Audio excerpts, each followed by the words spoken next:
नमस्कार दोस्तों, मैं हूँ उर्मिला। फन एंड लर्न में आपका स्वागत है। आज की वीडियो में हम पढ़ेंगे कक्षा 10 की हिंदी की संचय नामक पुस्तक के पहला पाठ, और पाठ का नाम है हरिहर काका, जिसे लिखा है मिथिलेश्वर जी ने। तो चलिए देखते हैं क्या है कहानी हरिहर काका की।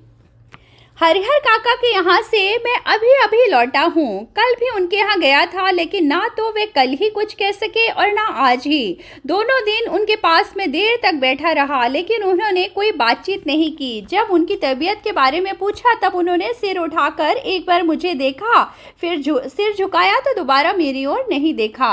हालांकि उनकी एक ही नज़र बहुत कुछ कह गई। जिन यंत्रणाओं के बीच वे घिरे थे और जिस मनः स्थिति में जी रहे थे, उससे आंखें ही बहुत कुछ कह देती हैं। मुंह खोलने की जरूरत नहीं पड़ती। हरिहर काका की जिंदगी से मैं बहुत गहरे से जुड़ा हूँ। अपने गांव में जिन चंद लोगों को मैं सम्मान देता हूँ, उनमें हरिहर काका भी एक हैं।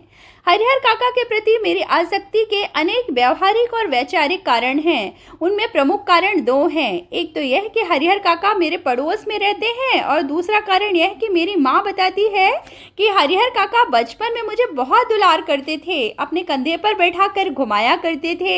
एक पिता अपने बच्चे को जितना प्यार करता है, उससे कहीं ज़्यादा प्यार हरिहर काका मुझे करते थे। और जब मैं सयाना हुआ तब मेरी पहली दोस्ती हरिहर काका के साथ ही हुई। हरिहर काका ने भी जैसे मुझसे दोस्ती करने के लिए ही इतनी उम्र तक प्रतीक्षा की थी। माँ बताती है कि मुझसे पहले गांव में किसी अन्य से उनकी इतनी गहरी दोस्ती नहीं हुई थी। वे मुझसे कुछ भी नहीं छिपाते थे, खूब खुलकर बातें करते थे। लेकिन फिलहाल मुझसे भी कुछ कहना उन्होंने बंद कर दिया है। उनकी इस स्थिति ने मुझे चिंतित कर दिया है, जैसे कोई नाव बीच मझधार में फंसी हो और उस पर सवार लोग चिल्लाकर भी अपनी रक्षा ना कर सकते हों, क्योंकि उनकी चिल्लाहट दूर तक फैले सागर के बीच उठती गिरती लहरों में विलीन हो जाने के अतिरिक्त कर ही क्या सकती है। मौन होकर जल समाधि लेने के अतिरिक्त कोई दूसरा विकल्प नहीं। लेकिन मन इसे मानने को कतई तैयार नहीं। जीने की लालसा की वजह से बेचैनी और छटपटाहट बढ़ गई हो। कुछ ऐसी ही स्थिति के बीच हरिहर काका घिर गए हैं। हरिहर काका के बारे में मैं सोचता हूँ तो मुझे लगता है कि वे यह समझ नहीं पा रहे हैं कि वह कहें तो कहें क्या। अब कोई ऐसी बात नहीं जिसे कहकर वह हल्का हो सकें, कोई ऐसी युक्ति नहीं जिसे कहकर वे मुक्ति पा सकें। हरिहर काका की स्थिति में मैं भी होता तो निश्चित ही इस गूंगेपन का शिकार हो जाता। हरिहर काका की इस स्थिति में कैसे आप फंसे, यह कौन सी स्थिति है, इसके लिए कौन जिम्मेदार है, यह सब बताने से पहले अपने गांव का और खासकर अपने गांव की ठाकुर बाड़ी का संक्षिप्त परिचय मैं आपको दे देना उचित समझता हूं, क्योंकि उसके बिना तो यह कहानी अधूरी ही रह जाएगी। मेरा गांव कस्बाई शहर आरा से 40 किलोमीटर की दूरी पर है। हसन बाजार बस स्टैंड के पास गांव की कुल आबादी 2,500-3 हजार होगी। गांव में 3 प्रमुख स्थान हैं। गांव के पश्चिम किनारे का बड़ा सा तालाब, गांव के मध्य स्थित बरगद का पुराना वृक्ष, और गांव के पूरब में ठाकुरबाड़ी का विशाल मंदिर, जिसे गांव के लोग ठाकुरबाड़ी कहते हैं। गांव में इस ठाकुरबाड़ी की स्थापना कब हुई, इसकी ठीक जानकारी किसी को नहीं। इस संबंध में गाँव में जो कहानी प्रचलित है वह यह कि वर्षों पहले जब यह गाँव पूरी तरह बसा भी नहीं था, कहीं से एक संत आकर इस स्थान पर झोपड़ी बना रहने लगे थे। वे सुबह शाम यहाँ ठाकुर जी की पूजा करते थे, लोगों से मांग कर खा लेते थे और पूजा पाठ की भावना जागृत करते थे। बाद में लोगों ने चंदा करके यहाँ ठाकुर जी का एक छोटा सा मंदिर बनवा दिया। फिर जैसे जैसे गांव बसता गया और आबादी बढ़ती गई, मंदिर के कलेवर में भी विस्तार होता गया। लोग ठाकुर जी को मनौती मनाते कि पुत्र हो, मुकदमे में विजय हो, लड़की की शादी अच्छे घर में तय हो, लड़के को नौकरी मिल जाए। फिर इसमें जिनको सफलता मिलती वे खुशी से ठाकुर जी पर रुपए, जेवर, अनाज आदि चढ़ाते। अधिक खुशी होती तो ठाकुर जी के नाम पर अपने खेत का एक छोटा सा टुकड़ा लिख देते। यह परंपरा आज तक जारी है। अधिकांश लोगों को विश्वास है कि उन्हें अच्छी फसल होती है तो ठाकुर जी की कृपा से। मुकदमे में उनकी जीत हुई तो ठाकुर जी के चलते। लड़की की शादी इसलिए जल्दी तय हो गई क्योंकि ठाकुर जी को मनौती मनाई गई थी। लोगों के इस विश्वास का ही यह परिणाम है कि गांव की अन्य चीजों की तुलना में ठाकुरबाड़ी का विकास 1000 गुना अधिक हुआ। अब तो यह गांव ठाकुर जी से ही पहचाना जाता है। यह ठाकुरबाड़ी न सिर्फ मेरे गांव की एक बड़ी और विशाल ठाकुरबाड़ी है, बल्कि पूरे इलाके में इसकी जोड़ की दूसरी ठाकुरबाड़ी नहीं। ठाकुरबाड़ी के नाम पर 20 बीघे खेत हैं। धार्मिक लोगों की एक संपत्ति है जो ठाकुरबाड़ी की देखरेख और संचालन के प्रति प्रत्येक 3 साल पर एक महंत और एक पुजारी की नियुक्ति करती है। ठाकुरबाड़ी का काम लोगों के अंदर ठाकुर जी के प्रति भक्ति भावना पैदा करना तथा धर्म के विमुख हो रहे लोगों को रास्ते पर लाना है। ठाकुरबाड़ी में भजन कीर्तन की आवाज बराबर गूंजती रहती है। गांव जब भी बाढ़ या सूखे की चपेट में आता है, ठाकुरबाड़ी के हाथे में तंबू लग जाता है। लोग और ठाकुरबाड़ी के साधु संत अखंड हरि कीर्तन शुरू कर देते हैं। इसके अतिरिक्त गाँव में किसी भी पर्व त्योहार की शुरुआत ठाकुरबाड़ी से ही होती है। होली में सबसे पहले गुलाल ठाकुर जी को ही चढ़ाया जाता है। दिवाली का पहला दिया ठाकुरबाड़ी में ही जलता है। जन्म, शादी और जनेऊ के अवसर पर अन्य वस्त्र की पहली भेंट ठाकुर जी के ही नाम की जाती है। ठाकुरबाड़ी के ब्राह्मण साधु व्रत कथाओं के दिन घर घर घूमकर कथा वाचन करते हैं। लोगों के खलिहान में जब फसल की दवनी होकर अनाज की ढेरी तैयार हो जाती है, तब ठाकुर जी के नाम अगौम निकाल कर ही लोग अनाज अपने घर ले जाते हैं।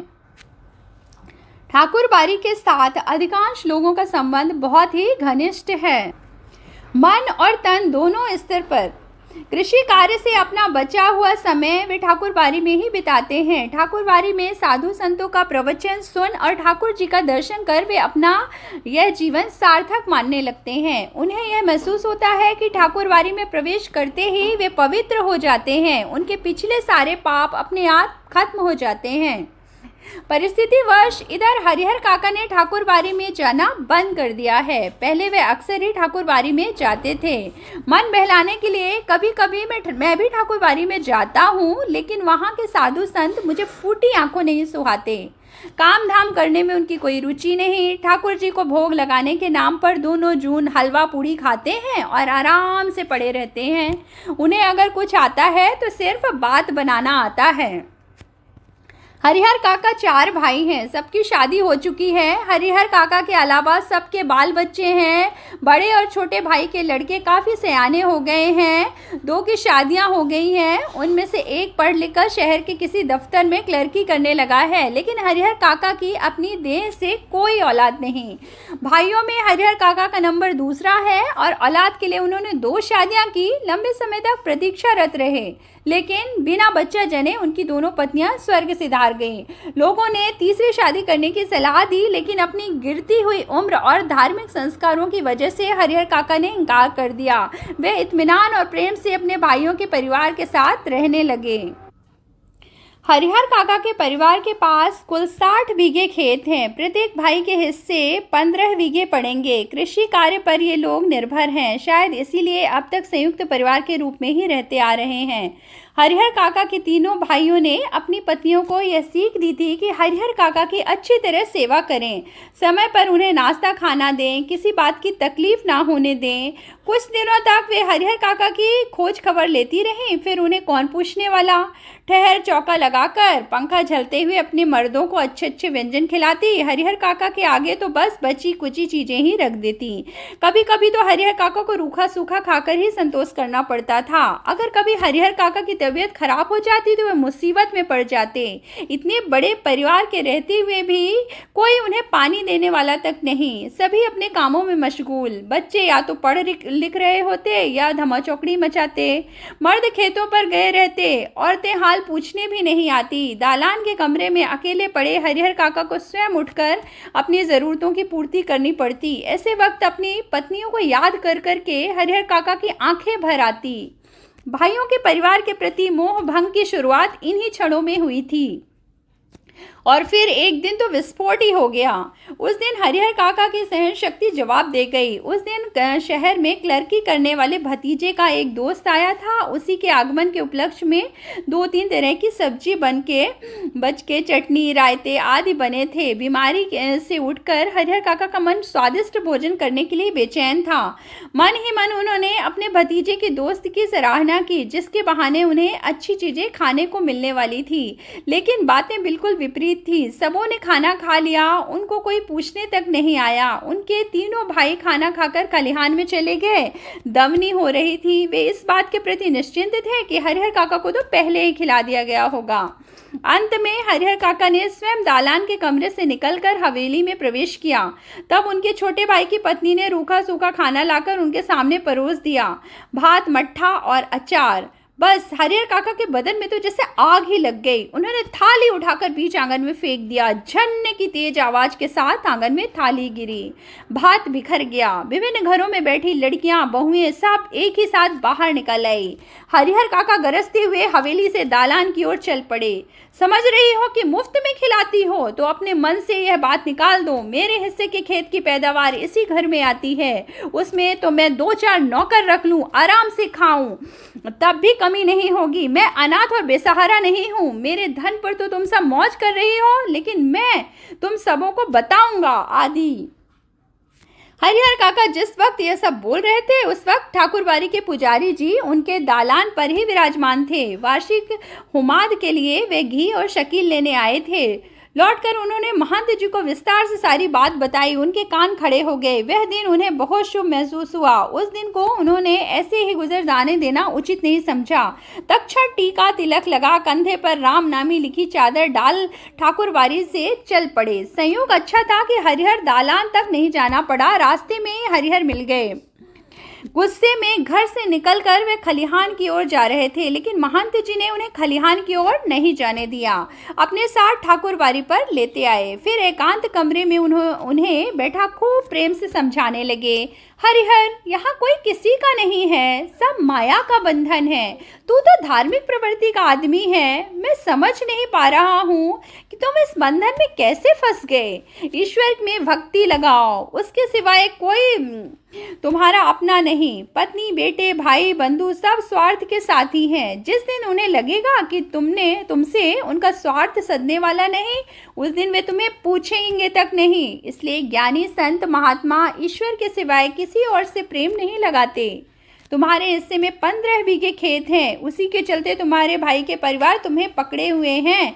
तुम एक दिन कहकर तो देख लो कि अपना खेत उन्हें ना देकर दूसरे को लिख दोगे।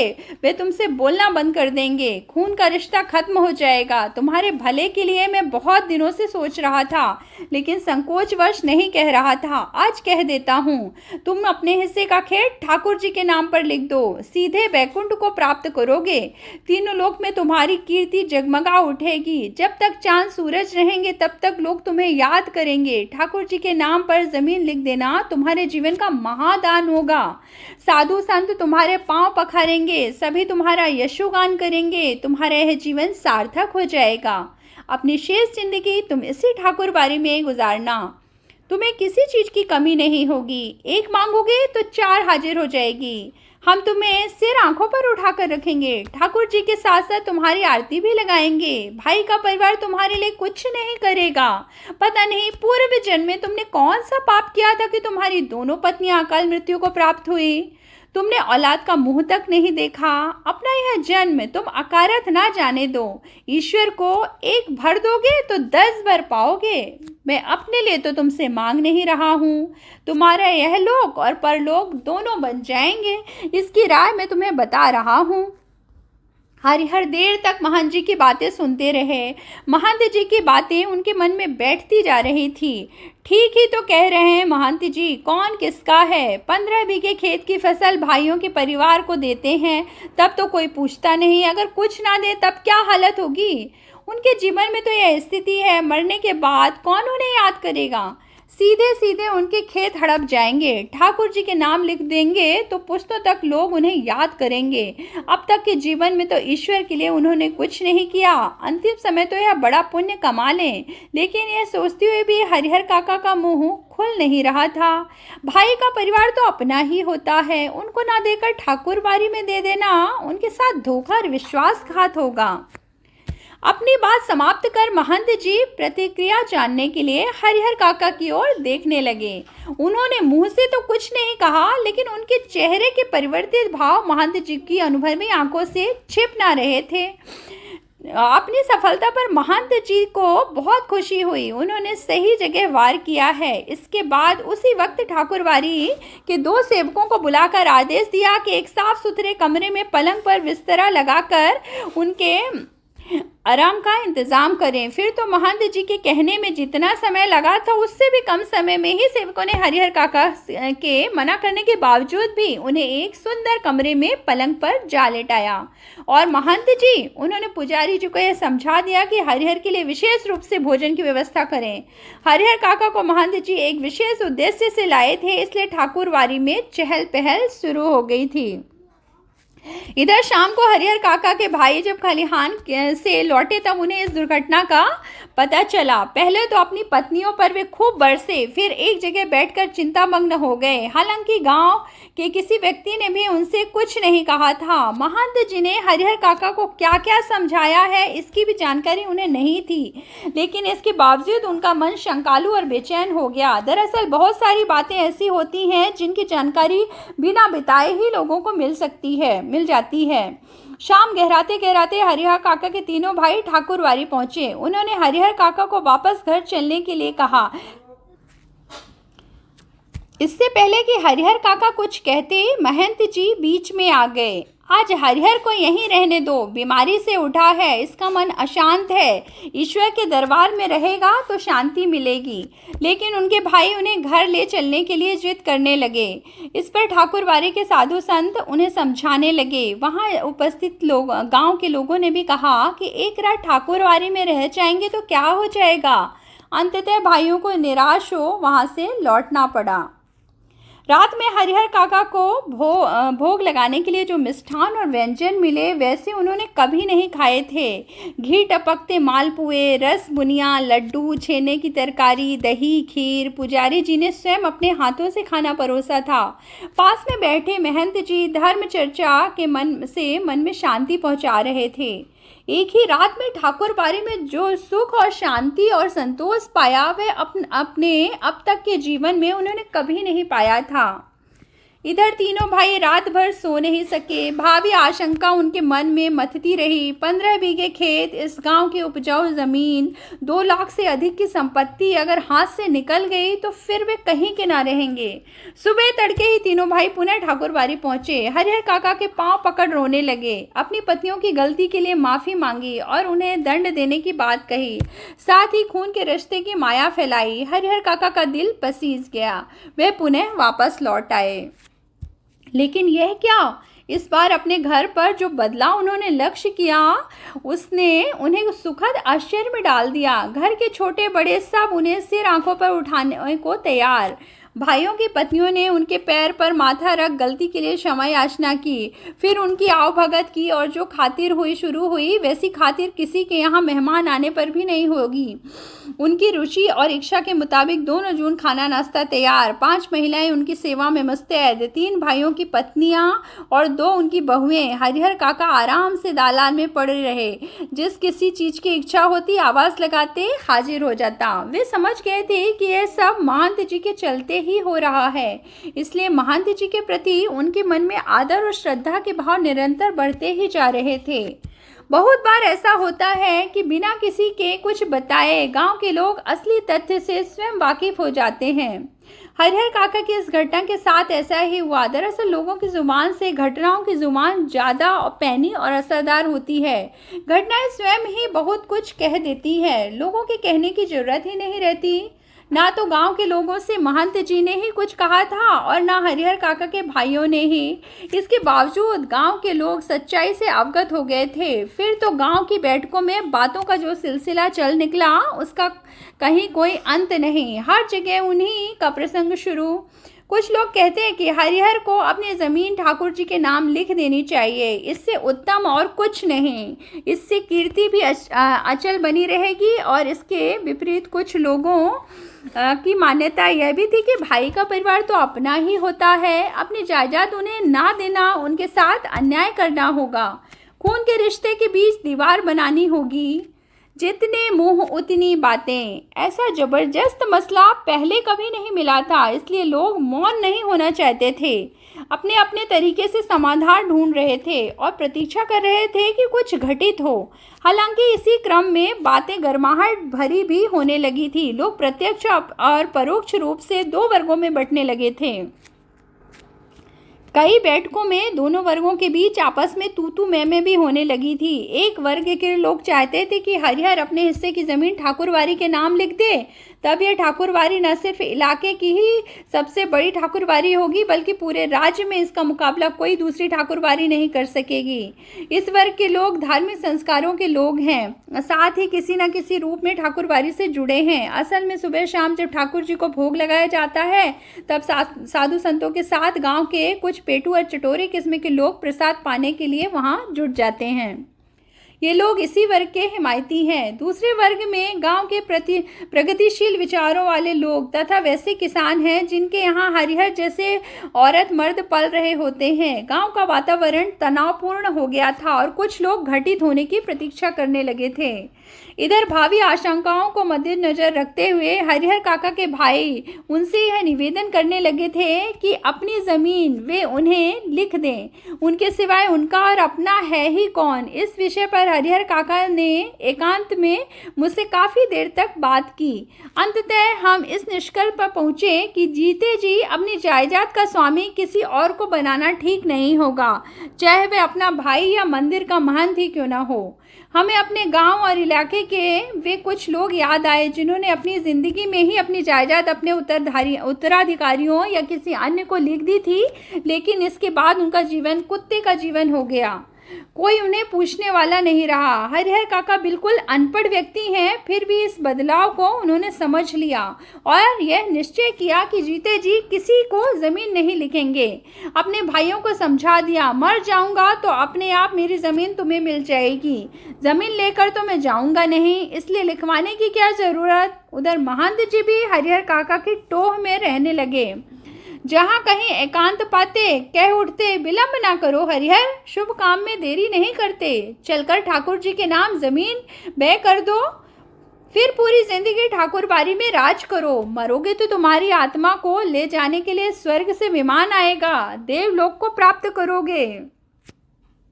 लेकिन हरिहर काका ना हाँ कहते और ना कहकर वे महंत जी को दुखी करना नहीं चाहते थे, क्योंकि भाई के परिवार से जो सुख सुविधाएं उन्हें मिल रही थी वह महंत जी की कृपा से ही। और हाँ तो उन्हें कहना है नहीं, क्योंकि अपनी ज़िंदगी में अपनी ज़मीन उन्हें किसी को नहीं लिखनी। इस मुद्दे पर वे जागरूक हो गए थे। पर बीतते समय के अनुसार महंत जी की चिंताएं बढ़ती जा रही थी। जाल में फंसी चिड़िया पकड़ से बाहर हो गई थी। महंत जी इस बात को सह नहीं पा रहे थे। महंत जी को लग रहा था कि हरिहर धर्म संकट में पड़ गया है। एक ओर वह चाहता कि ठाकुर जी को लिख दूं, किंतु दूसरी ओर भाई के परिवार के माया मोह में बंध जाता है। इस स्थिति में हरिहर का अपहरण कर जबरदस्ती उससे लिखवाने के अतिरिक्त दूसरा कोई विकल्प नहीं। बाद में हरिहर स्वयं राजी हो जाएगा। महंत जी लड़ाकू और दबंग प्रकृति के आदमी हैं। अपनी योजना को कार्य रूप में परिणित करने के लिए वे जी जान से जुट गए। हालांकि यह सब गोपनीयता का निर्वाह करते हुए ही वे कर रहे थे। हरिहर काका के भाइयों को इसकी भनक तक नहीं थी। बात अभी हाल ही की है। आधी रात के आसपास ठाकुरवारी के साधु संत और उनके पक्षधर भाला गणासा और बंदूक से लैस एकाएक हरिहर काका के दालान पर आ थमके। हरिहर काका के भाई इस अप्रत्याशित हमले के लिए तैयार नहीं थे। इससे पहले कि वे जवाबी कार्यवाही करें और गुहार लगाकर अपने लोगों को जुटाएं, तब तक आक्रमणकारी उनको पीठ पर लाद कर चंपत हो गए। गांव में किसी ने ऐसी घटना नहीं देखी थी, न सुनी ही थी। सारा गांव जाग गया। शुभ चिंतकों तो उनके यहाँ जुड़ने लगे, लेकिन अन्य लोग अपने दालान और मकान की छतों पर जमा होकर आहट लेने और बातचीत करने लगे। हरिहर काका के भाई लोगों के साथ उन्हें ढूंढने निकले। उन्हें लगा कि यह महंत का काम है। मैं दल बल ठाकुरबाड़ी जा पहुंचे। वहां खामोशी और शांति नजर आई। रोज की भांति ठाकुरबाड़ी का मुख्य फाटक बंद था। वातावरण में रात का सन्नाटा और सूनापन व्याप्त था। उन्हें लगा यह काम महंत का नहीं, बाहर के डाकुओं का है। वे तो हर्जाने की मोटी रकम लेकर ही हरिहर काका को मुक्त करेंगे। खोज में निकले लोग किसी दूसरी दिशा की ओर प्रस्थान करते कि इसी समय ठाकुरबाड़ी के अंदर से बातचीत करने की सम्मिलिति किंतु धीमी आवाज सुनाई पड़ी। सबके कान खड़े हो गए। उन्हें यकीन हो गया कि हरिहर काका इसी में हैं। अब क्या सोचना। वे ठाकुरबाड़ी का फाटक पीटने लगे। इसी समय ठाकुरबाड़ी की छत से रोड़े और पत्थर उनके ऊपर गिरने लगे। वे तितर बितर होने लगे। अपने हथियार संभाले, लेकिन हथियार संभालने से पहले ठाकुरबाड़ी के कमरों की खिड़कियों से फायरिंग शुरू हो गई। एक नौजवान के पैर में गोली लग गई। वह गिर गया। उसके गिरते ही हरिहर काके के भाइयों के पक्षधर भाग चले। सिर्फ वे तीनों भाई बचे रह गए। अपने तीनों के बूते इस युद्ध को जीतना उन्हें संभव नहीं जान पड़ा, इसलिए वे कस्बे के पुलिस थाने की ओर दौड़ पड़े। उधर ठाकुरबाड़ी के भीतर महंत और उनके कुछ चंद विश्वासी साधु साधे और लिखे कागजों पर अनपढ़ हरिहर काका के अंगूठे के निशान जबरन ले रहे थे। हरिहर काका तो महंत के इस व्यवहार से जैसे आसमान से जमीन में आ गए थे। उन्होंने सपने में भी नहीं सोचा था कि महंत जी इस रूप में भी आएंगे। जिस महंत को वह आदरणीय एवं श्रद्धेय समझते थे, वे महंत अब उन्हें घृणित, दुराचारी और पापी नजर आने लगा था। अब वह उस महंत की सूरत भी देखना नहीं चाहते थे। अब अपने भाइयों का परिवार महंत की तुलना में उन्हें ज्यादा पवित्र, नेक और अच्छा लगने लगा था। हरिहर काका ठाकुरबाड़ी से अपने घर पहुंचने के लिए बेचैन थे, लेकिन लोग उन्हें पकड़े हुए थे और महंत जी उन्हें समझा रहे थे, तुम्हारे भले के लिए ही ये सब किया गया हरिहर। अभी तुम्हें लगेगा कि हम लोगों ने तुम्हारे साथ जोर जबरदस्ती की, लेकिन बाद में तुम समझ जाओगे कि जिस धर्म संकट में तुम पड़े थे उससे उबारने के लिए यही एकमात्र रास्ता था। एक और ठाकुरबाड़ी के भीतर जबरन अंगूठे का निशान लेने और पकड़कर समझाने का कार्य चल रहा था, तो दूसरी ओर हरिहर काका के तीनों भाई सुबह होने से पहले ही पुलिस की जीप के साथ ठाकुरबाड़ी आ पहुंचे। जीप से तीनों भाई, एक दरोगा और पुलिस के 8 जवान उतरे। पुलिस इंचार्ज ने ठाकुरबाड़ी के फाटक पर आवाज लगाई, दस्तक दी, लेकिन अंदर से कोई जवाब नहीं। अब पुलिस के जवानों ने ठाकुरबाड़ी के चारों तरफ घेर डालना शुरू किया। ठाकुरबाड़ी अगर छोटी रहती तो पुलिस के जवान आसानी से उसे घेर लेते, लेकिन विशालकाय ठाकुरबाड़ी को पुलिस के सीमित जवान घेर सकने में असमर्थ साबित हो रहे थे। फिर भी जितना संभव हो सका उस रूप में उन्होंने घेर डाल दिया और अपना अपना मोर्चा संभाल सुबह की प्रतीक्षा करने लगे। हरिहर काका के भाइयों ने सोचा था कि जब वे पुलिस के साथ ठाकुरबाड़ी पहुंचेंगे तो ठाकुरबाड़ी के भीतर से हमले होंगे और साधु संत रंगे हाथों पकड़ लिए जाएंगे, लेकिन ऐसा कुछ भी नहीं हुआ। ठाकुरबाड़ी के अंदर से एक रोड़ा भी बाहर नहीं आया। शायद पुलिस को आते हुए उन्होंने देख लिया था। सुबह होने में अभी कुछ देर थी, इसलिए पुलिस इंचार्ज रहकर ठाकुरबाड़ी का फाटक खोलने तथा साधु संतों को आत्मसमर्पण करने के लिए आवाज लगा रहे थे और साथ ही पुलिस वर्ग की ओर से हवाई फायर भी किए जा रहे थे, लेकिन ठाकुरबाड़ी की ओर से कोई जवाब नहीं आ रहा था। सुबह तड़के एक वृद्ध साधु ने ठाकुरबाड़ी का फाटक खोल दिया। उस साधु की उम्र 80 वर्ष से अधिक की होगी। वह लाठी के सहारे कांपते हुए खड़ा था। पुलिस इंचार्ज ने उस वृद्ध साधु के पास पहुंचकर हरिहर काका तथा ठाकुरबाड़ी के महंत, पुजारी एवं अन्य साधुओं के बारे में पूछा, लेकिन उसने कुछ भी बताने से इनकार कर दिया। पुलिस इंचार्ज ने कई बार उससे पूछा, डांट लगाई, धमकियां दी, लेकिन हर बार एक ही वाक्य कहता, मुझे कुछ मालूम नहीं। ऐसे वक्त पुलिस के लोग मारपीट का सहारा लेकर भी बात उगलवाते हैं, लेकिन उस साधु की वय देखकर पुलिस इंचार्ज को महटिया जाना पड़ा। पुलिस इंचार्ज के नेतृत्व में पुलिस के जवान ठाकुरबाड़ी की तलाशी लेने लगे, लेकिन ना तो ठाकुरबाड़ी के नीचे के कमरों में ही कोई पाया गया और ना छत के कमरों में ही। पुलिस के जवानों ने खूब छानबीन की। उस वक्त साधु के अलावा कोई दूसरा ठाकुरबाड़ी में नहीं मिला। हरिहर काका के भाई चिंता, परेशानी और दुखद आश्चर्य से घिर गए। ठाकुरवारी के महंत और साधु संत हरिहर काका को लेकर कहाँ भाग गए? अब क्या होगा? काफ़ी पैसे खर्च कर पुलिस को लाए थे। पुलिस के साथ आने के बाद वे अंदर ही अंदर गर्व महसूस कर रहे थे। उन्हें लग रहा था कि अब भाई को वे आसानी से घर ले जाएंगे तथा साधु संतों को जेल भिजवा देंगे, लेकिन दोनों में से एक भी नहीं हुआ। ठाकुरवारी के जो कमरे खुले थे उनकी तलाशी पहले ली गई थी। बाद में जिन कमरों की चिटकनी बंद थी उन्हें भी खोलकर देखा गया। एक कमरे के बाहर बड़ा सा ताला लटक रहा था। पुलिस और हरिहर काके के भाई सब वहीं एकत्र हो गए। उस कमरे की कुंजी की मांग वृद्ध साधु से की गई तो उसने साफ कह दिया, मेरे पास नहीं। जब उससे पूछा गया कि इस कमरे में क्या है, तब उसने जवाब दिया, अनाज है। पुलिस इंचार्ज अभी ये सोच ही रहे थे कि इस कमरे का ताला तोड़कर देखा जाए या छोड़ दिया जाए कि अचानक उस कमरे के दरवाजे को भीतर से किसी ने धक्का देना शुरू किया। पुलिस के जवान सावधान हो गए। ताला तोड़कर कमरे का दरवाजा खोला गया। कमरे के भीतर हरिहर काका जिस स्थिति में मिले उसे देखकर उनके भाइयों का खून खौल उठा। उस वक्त अगर महंत, पुजारी या अन्य नौजवान साधु उन्हें नजर आ जाते तो वे जीते जी उन्हें नहीं छोड़ते।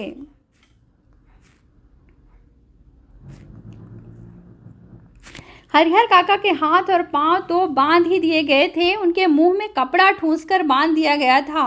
हरिहर काका जमीन पर लुढ़कते हुए दरवाजे तक आए थे और पैरों से दरवाजे पर धक्का लगाया था। काका को बंधन मुक्त किया गया, मुंह से कपड़े निकाल दिए गए। हरिहर काका ने ठाकुरबारी के महंत, पुजारी और साधुओं की काली करतूतों का पर्दाफाश करना शुरू किया कि वे साधु नहीं, डाकू, हत्यारे और कसाई हैं, कि उन्हें इस रूम में कमरे में बंद कर गुप्त दरवाजे से भाग गए, कि उन्हें कई सादे और लिखे हुए कागजों पर जबरन उनके अंगूठे के निशान लिए, आदि आदि। हरिहर काका ने देर तक अपने बयान दर्ज कराए। उनके शब्द शब्द से साधुओं के प्रति नफरत और घृणा व्यक्त हो रही थी। जीवन में कभी किसी के खिलाफ उन्होंने इतना नहीं कहा होगा जितना ठाकुरवारी के महंत, पुजारी और साधुओं के बारे में कहा। अब हरिहर काका पुनः अपने भाइयों के परिवार के साथ रहने लगे थे। इस बार उन्हें दालान पर नहीं, घर के अंदर रखा गया था। किसी बहुमूल्य वस्तु की तरह सजोकर, छिपाकर उनकी सुरक्षा के लिए रिश्ते नाते में जितने सूरमा थे सबको बुला लिया गया था। हथियार जुटा लिए गए थे। 24 घंटे पहरे दिए जाने लगे थे। अगर किसी आवश्यक कार्यवश काका घर से गांव में निकलते तो 4-5 की संख्या में हथियारों से लैस लोग उनके पीछे पीछे चलते रहते। रात में चारों तरफ से घेर कर सोते। भाइयों ने ड्यूटी बांध ली थी। आधे लोग सोते तो आधे लोग जागकर पहरा देते रहते। इधर ठाकुरबारी का दृश्य भी बदल गया था। एक से एक खूंखार लोग ठाकुरवारी में आ गए थे। उन्हें देखकर ही डर लगता था। गांव के बच्चों ने तो ठाकुरवारी की ओर जाना ही बंद कर दिया था। हरिहर काका को लेकर गांव प्रारंभ से ही 2 वर्गों में बंट गया था। इस नई घटना को लेकर दोनों तरफ से प्रतिक्रियाएं व्यक्त की जाने लगी थी और अब हरिहर काका एक सीधे साधे और भोले किसान की अपेक्षा चतुर और ज्ञानी हो चले थे। वे महसूस करने लगे थे कि उनके भाई अचानक उनको जो आदर, सम्मान और सुरक्षा प्रदान करने लगे हैं, उसकी वजह उन लोगों के साथ उनका सगे भाई का संबंध नहीं बल्कि उनकी जायदाद है, अन्यथा वे उनको पूछते तक नहीं। इसी गांव में जायदादहीन भाई को कौन पूछता है?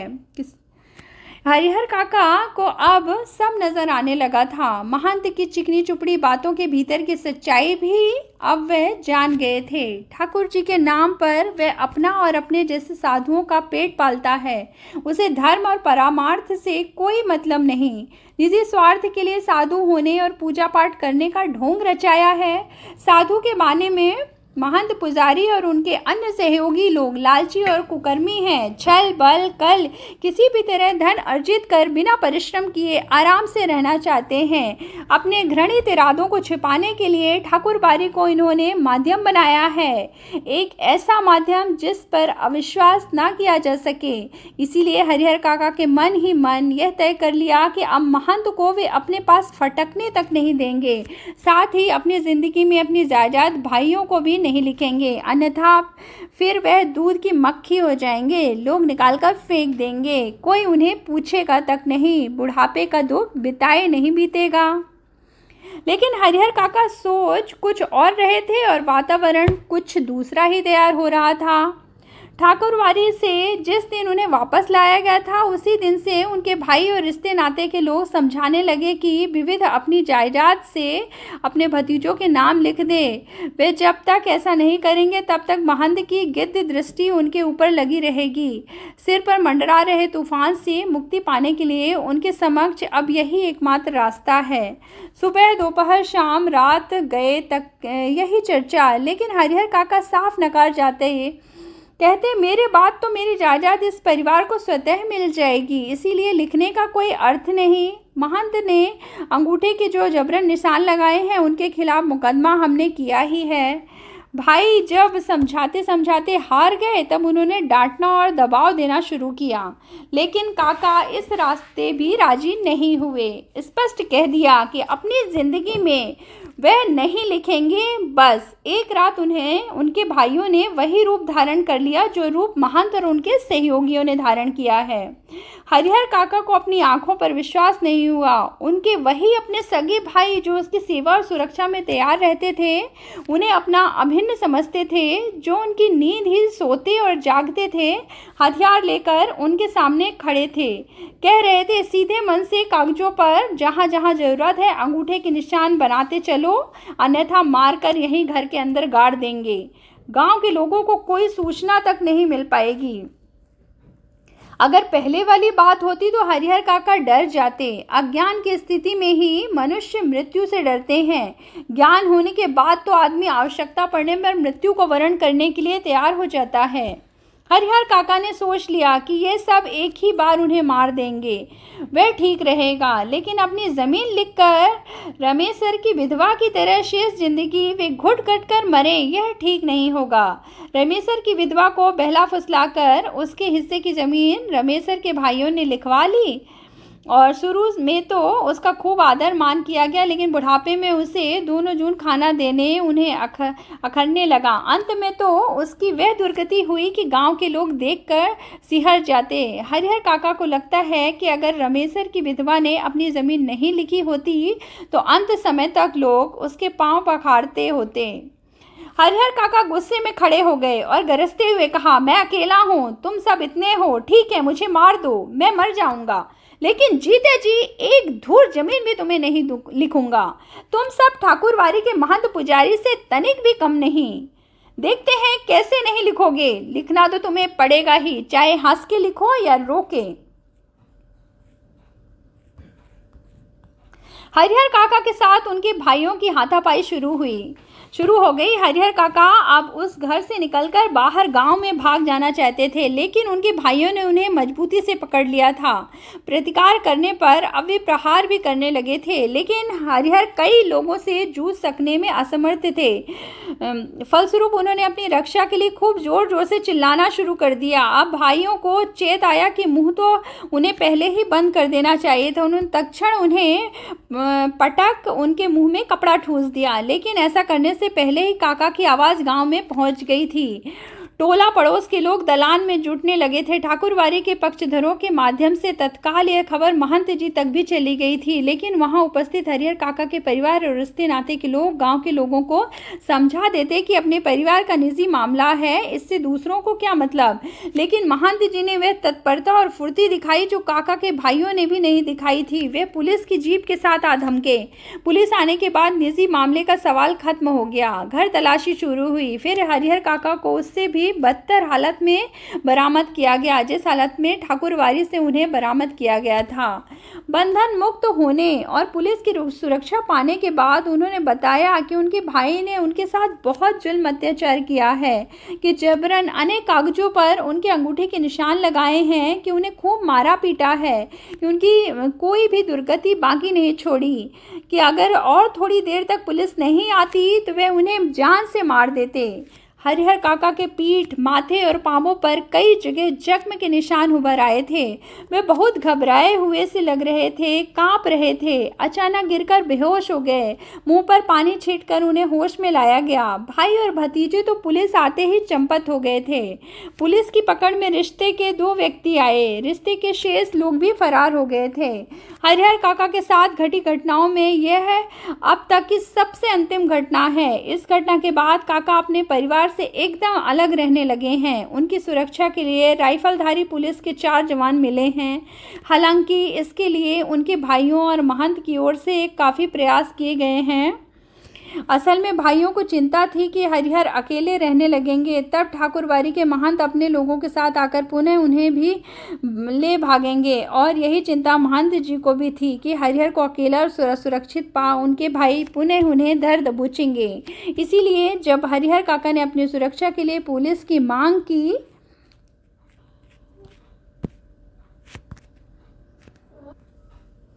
तब नेपथ्य में रहकर ही उनके भाइयों और महंत जी ने पैरवी लगा और पैसे खर्च कर उन्हें पूरी सहायता पहुंचाई।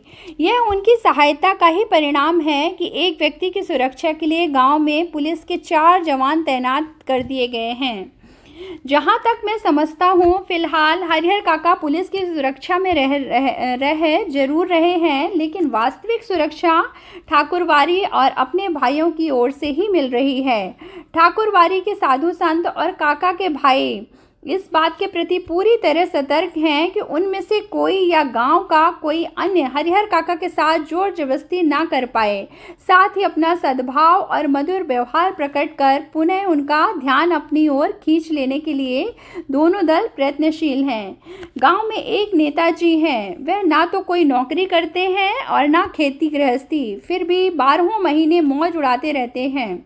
राजनीति की जादुई छड़ी उनके पास है। उनका ध्यान हरिहर काका की ओर जाता है। वे तत्काल गांव के कुछ विशिष्ट लोगों के साथ उनके पास पहुंचते हैं और यह प्रस्ताव रखते हैं कि उनकी ज़मीन में हरिहर उच्च विद्यालय नाम से एक हाई स्कूल खोला जाए। इससे उनका नाम अमर हो जाएगा, उनकी ज़मीन का सही उपयोग होगा और गांव के विकास के लिए एक स्कूल मिल जाएगा। लेकिन हरिहर काका के ऊपर तो अब कोई भी दूसरा रंग चढ़ने वाला नहीं था। नेताजी भी निराश होकर लौट आते हैं।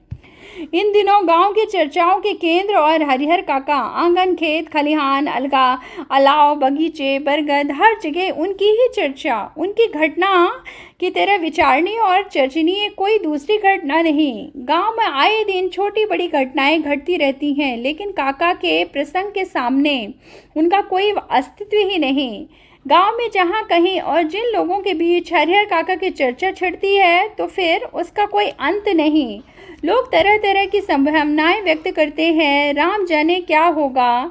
दोनों ओर से लोगों ने अंगूठे के निशान ले लिए हैं, लेकिन हरिहर ने अपना बयान दर्ज कराया है कि वे दोनों लोगों में से किसी को अपनी ज़मीन का उत्तराधिकारी नहीं मानते हैं। दोनों ओर के लोगों ने जबरन उनके अंगूठे के निशान लिए हैं। इस स्थिति में उनके बाद उनकी जायदाद का हकदार कौन होगा? लोगों के बीच बहस छिड़ जाती है। उत्तराधिकारी के कानून पर जो जितना जानता है उससे 10 गुना अधिक उगल देता है। फिर भी कोई समाधान नहीं निकलता, रहस्य खत्म नहीं होता, आशंकाएं बनी ही रहती हैं। लेकिन लोग आशंकाओं को नज़रअंदाज कर अपनी पक्षधरता शुरू कर देते हैं कि उत्तराधिकारी ठाकुरबाड़ी को मिलता तो ठीक रहता। दूसरी ओर के लोग कहते हैं कि हरिहर के भाइयों को मिलता तो ज़्यादा अच्छा रहता। ठाकुरबाड़ी के साधु संत और काका के भाइयों ने कब क्या कहा, यह खबर बिजली की तरह एक ही बार समूचे गांव में फैल जाती है। खबर झूठी है कि सच्ची, इस पर कोई ध्यान नहीं देता। जिसे खबर लगती है वह नमक मिर्च मिला उसे चटका कर आगे बढ़ा देता है। एक खबर आती है कि महंत जी और हरिहर काका के भाई इस बार के लिए अफसोस कर रहे हैं कि अंगूठे के निशान लेने के बाद उन्होंने हरिहर को खत्म क्यों नहीं कर दिया। बात ही आगे नहीं बढ़ती। दूसरी ओर खबर आती है कि हरिहर मरेंगे तो उन्हें अग्नि प्रदान करने के लिए ठाकुरबाड़ी के साधु संतों और काका के भाइयों के बीच काफ़ी लड़ाई होगी। दोनों ओर से अग्नि प्रदान करने का निश्चय हो चुका है। इस संदर्भ में उनकी लाश हस्तगत करने के लिए खून की नदी बहेगी। एक तीसरी खबर आती है कि हरिहर काका की मृत्यु के बाद उनकी ज़मीन पर कब्जा करने के लिए उनके भाई अभी भी तैयारी कर रहे हैं। इलाके के मशहूर डाकू बुटन सिंह ने उन लोगों से बातचीत पक्की कर ली है। हरिहर के 15 बीघे खेत में से 5 बीघे बुटन लेगा और दखल करा लेगा।